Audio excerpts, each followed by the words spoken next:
Во контекст на најновите владини мерки, како што знаеме, или како што ги најави владата, за справување со кризата, со економската криза, која е глобална, не само во нашата земја, веруваме дека е исклучително важно јавноста да се запознае со нивното влијание во сферата на социјалните политики и практики. Во таа насока ќе биде нашиот денешен разговор.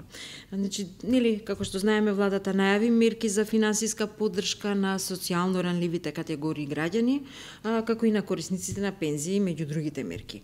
Вашето министерство, Министерството за труд и социјални политики, е една од клучните институции за спроведување на овие мерки во однос на распределбата на помошта, како што тоа беше случај за време на пандемијата со ковид, значи веќе сметаме дека сите институции се поподготвени во распределба, но тука сме денеска да ве прашаме како ќе се врши таа распределба, колку е подготвено токму ова министерство за ова, нели, операција.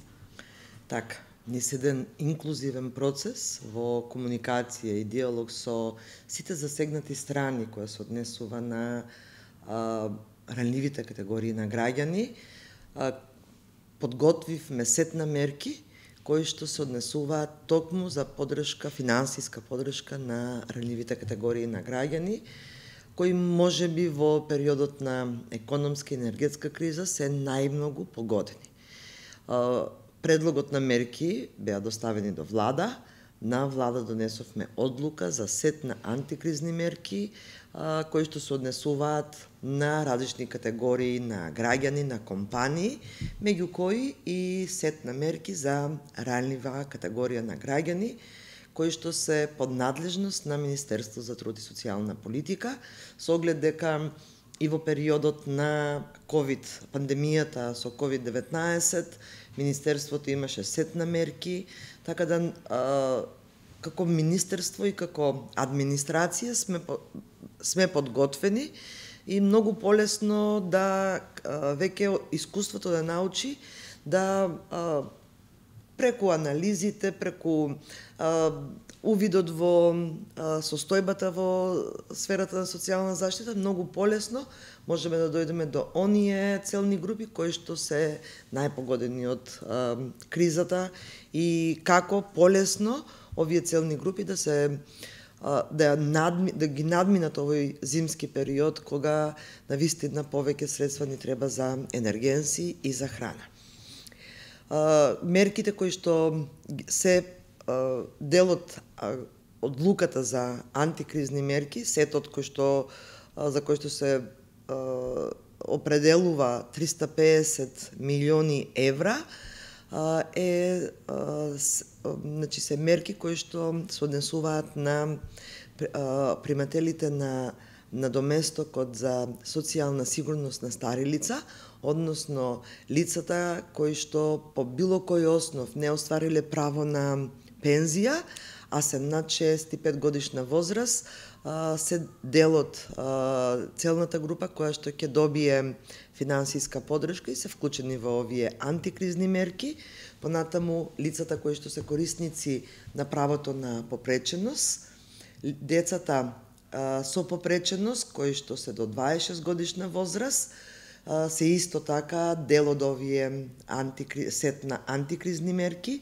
Понатаму сите оние лица кои што се приматели на правото на помош од друго лице, значи туѓата нега, популарно позната кај граѓаните, а кои што имаат исклучително тешка здравствена состојба, или пак се лица кои што имаат некаква попреченост, а не се приматели на правото на попреченост, и тие се офатени со овој сет на антикризни мерки, и сите оние лица кои што имаат статус на невработени лица, а се приматели на надоместокот преку Агенцијата за вработување за материјално обезбедување, согласно Законот за материјално обезбедување, односно стечајните работници кои што примаат надоместок од Агенцијата за вработување по основ на овој закон.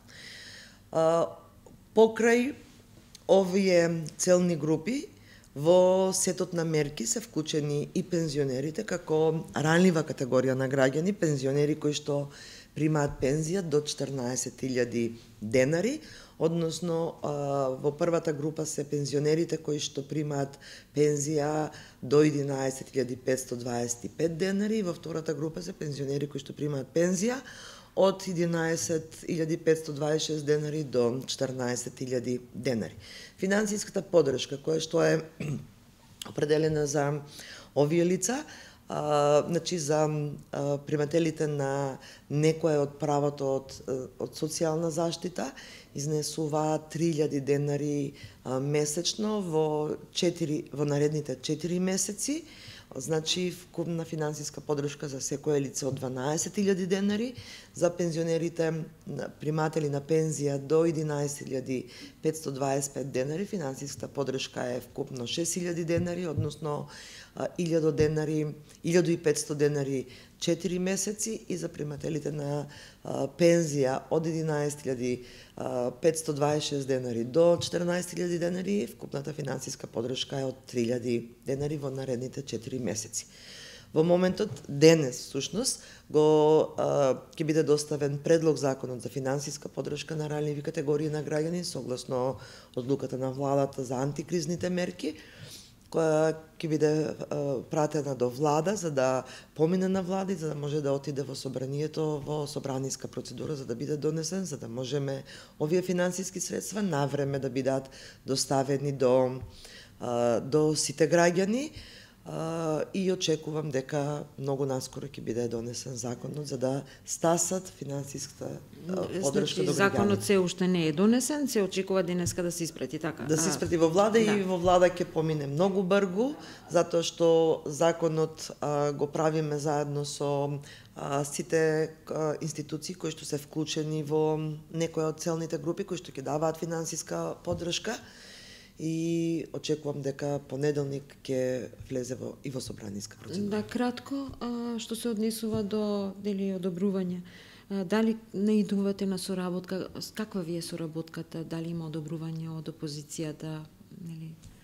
Со оглед дека се работи, да, со оглед дека се работи за финансиска поддршка на најранлива категорија на граѓани во пресрет на економската криза и на енергетската криза, верувам дека и опозицијата нема да има обструкции во донесувањето на законот, затоа што се работи за наши сограѓани, за граѓани кои што час поскоро треба да ја добијат оваа финансиска поддршка од владата. А кога би почнала да се аплицира, значи веќе од ноември, половина на октомври веќе поминува? Значи, примателите на правата од социјална заштита се веќе во системот на Министерството за труд и социјална политика, односно центрите за социјална работа во општините каде овие лица приматели на правото на некое право од социјална заштита живеат, така да нема да има аплицирање за правото, туку врз основа на состојбата од септември 2022 година, сите оние кои што се вклучени во правото ќе ја добијат на трансакцијската сметка финансиската поддршка. Истото важи и за примателите на пензија, за пензионерите до 14.000 денари пензија кои што примаат. Во системот се со состојбата септември 2022 година Фондот за пензиско и инвалидско осигурување ги има сите корисници, така да ќе бидат исплатени средствата преку фондот на сметките на овие граѓани и на правото за согласно законот за материјално обезбедување во системот на Агенцијата за вработување на Република Северна Македонија ги има сите оние кои што го стваруваат оваа право. Така се олеснува всушност и процедурата, се забрзува процедурата, затоа што веќе во системот ние ги имаме кои се лицата вклучени во оваа право. Да, таму ќе стигнавме подоцна и повторно ќе поразговараме.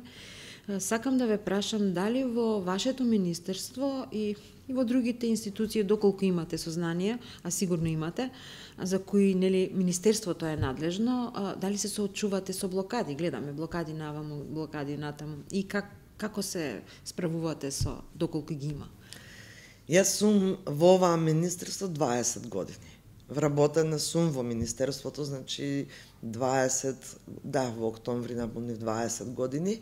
Тоа се мои колеги со кои што и во изминатите 20 години сум соработувала и сум имала одлична соработка. Бев 2,5 години државна секретарка во министерството и надлежна токму за координација, комуникација со вработените во министерството. И сега како министерка за труд и социјална политика имам одлична соработка, буквално немам никакви обструкции од вработените, нити поочекував, затоа што имаме кабинетот и јас како министер сум отворена за вработените, одлична комуникација, соработка, работите ги завршуваме во предвидените рокови, така да од тој аспект на вистина немам никакви проблеми со останатите министерства, со оглед дека сум дел од администрацијата долго време и ги знам колегите од останатите министерства, имаме одлична соработка, немаме проблеми во комуникација и во најкраток рок се завршуваат сите обврски кога имаме некое мултисекторско прашање за кое што треба да донесеме одлука или да креираме некаква политика, стратешки документ. Работните групи си комуницираат, си работат одлично во тој апсолутно независно. Навистина во Министерството за труд и социјална политика во овој момент не се делат луѓето на членови на политичка партија или буквално секој административец има ист третман и единствено што се бара од администрацијата да бидат професионални за да можат услугите кои што ние ги испорачуваме до граѓаните да стасат навреме и да имаме задоволни граѓани кои што и очекуваат нивните права да бидат остварени согласно закон. Сега малку би сакала да поразговараме, малку да ги запознаеме граѓаните, бидејќи не секој е добро информиран. Има постоја повозрастна група граѓани кои што немаат пристап до интернет, а и да го имаат, не знаат да го користат или до некои други алатки. Како конкретно до помошта? Дали се поедноставени процедурите, сега малку направени поедноставни за доделување на помошта и кои се механизмите на достапност на институциите? Многу се едноставни процедурите од аспект, како што реков, со оглед на тоа дека учиме од минатото, учиме од нашето искуство, од спроведувањето на мерки и политики и токму затоа за да што поскоро дојде финансиска подршка до граѓаните, процедурите ги направивме многу едноставни, да нема аплицирање, туку секој оној кој што остварува право од социјална заштита, кој што е дел од антикризните мерки, ги добие, нема потреба да аплицира, нема потреба да се јавува низ институциите, туку на својата сметка ќе си ги добие ќе добие финансиската подршка, зависно од тоа во која целна група припаѓа. Ќе бидат објавени јавно на веб страниците на институциите, на Министерството за труд и социјална политика, на Агенцијата за вработување, на Фондот за пензиско и инвалидско осигурување, листа, списоци на сите оние граѓани кои што се вклучени во антикризните мерки, согласно системот со кој што како институции располагаме, како што реков и согласно состојбата на примателите на било кое право, дали се работи за социјална заштита, за пензија или за материјално обезбедување, согласно системот со кој што овие институции располагаат и согласно последната состојба од септември 2022 година, кога овие права беа исплатувани. Да, сакате да кажете, ќе може да си го најдат своето име и презиме на... Така, списоците ќе бидат јавно достапни, за да си проверат граѓаните. Тие ќе си ги видат финансите средства и на својата сметка. Меѓутоа, ќе знаат ќе има јавно достапен список и за медиумите, и за јавноста цела, колку луѓе и кои луѓе се вклучени во овој сет на мерки. Дали досега сте наишле на некаква злоупотреба на мерки, на помошта, нели, на средствата досега, нели? Во ковид кризата имаше исто така сетови мерки. Како се справувате, доколку сте наишле на такви некакви злоупотреби? Немам искрена информација за злоупотреба на мерки и во претходниот период кој што беа дадени. Очекувам и во овој сет на антикризни мерки да нема злоупотреба, туку секој оној кој што треба да го добие, да ја добие таа финансиска поддршка, ќе си ја добие. Дали сметате дека овој пакет мерки, кој што, нели, треба да се донесе, предложен, нели, треба да се донесе, е доволен за да се ублажат последиците од, нели, оваа економско-енергетска криза. Граѓаните веќе ги прават пресметките и со тие 3000 пресметале, што е всушност и така, дека ќе биде по 100 ќе добијат по 100 денари дневно. Дали сметате дека е доволно? Ова е финансиска поддршка на приходите или на средствата со кои што располагаат граѓаните. Значи, ова се дополнителни средства, тоа не се средства со 3000 денари кои што им се единствен приход на граѓаните, затоа што сите овие права си имат одреден износ, колку се исплаќа секој месец на граѓаните, дали се работи за социјално право, дали за пензионерите или пак за стечајните работници, и дополнително на приходот кој што они го имат, се исплаќа по 3000 денари месечно. Дали е доволно? Може би во услови на криза, како влада и како и глобално и сите влади кои ги носат антикризните мерки, може би сакаат и повеќе да дадат, но секоја влада и секоја институција согласно финансиските ресурси определува колку помош ќе се даде на одредена целна група, а да не се доведе во прашање стабилноста на буџетот во државата. Верувам дека овие 3000 денари месечно на граѓаните ќе им бидат навистина добродојдени во овој период на економска и енергетска криза, и секако како влада не застануваме само на овие сет мерки, согласно потребите на граѓаните, согласно анализите на состојбата во државата во наредниот период, сигурно ќе има и други мерки кои што ќе бидат токму за да им бидат поддршка, за да сите заедно излеземе од оваа криза.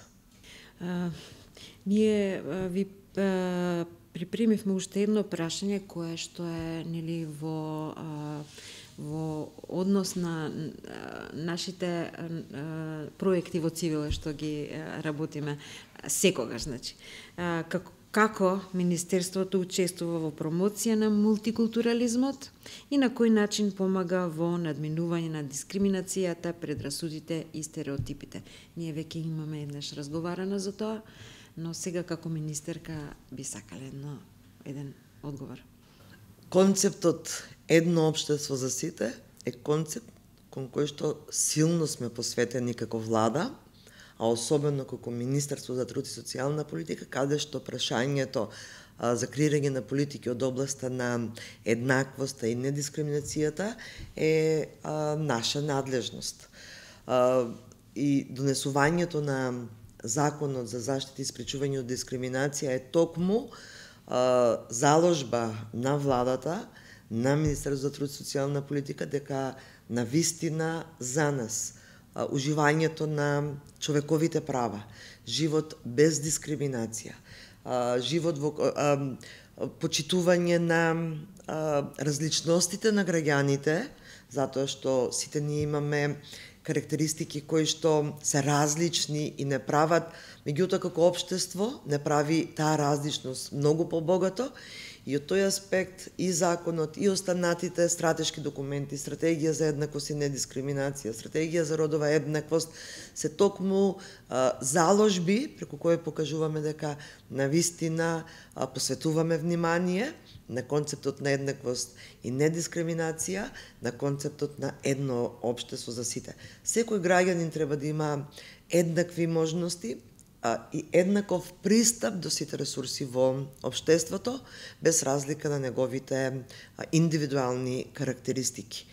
Она што во моментот го правиме е токму подготовката на стратегијата за еднаквост и недискриминација, во која што се вклучени представници од сите релевантни институции, представници од граѓанските организации, се со цел да креираме политики, да спроведуваме активности кои што на вистина ќе дадат придонес кон спроведувањето на концептот на едно општество за сите.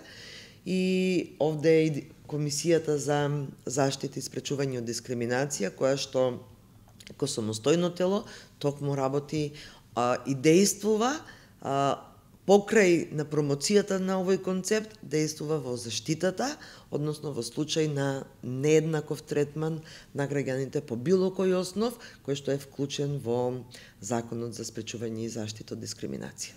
Ви благодарам многу. Ви благодарам и вам.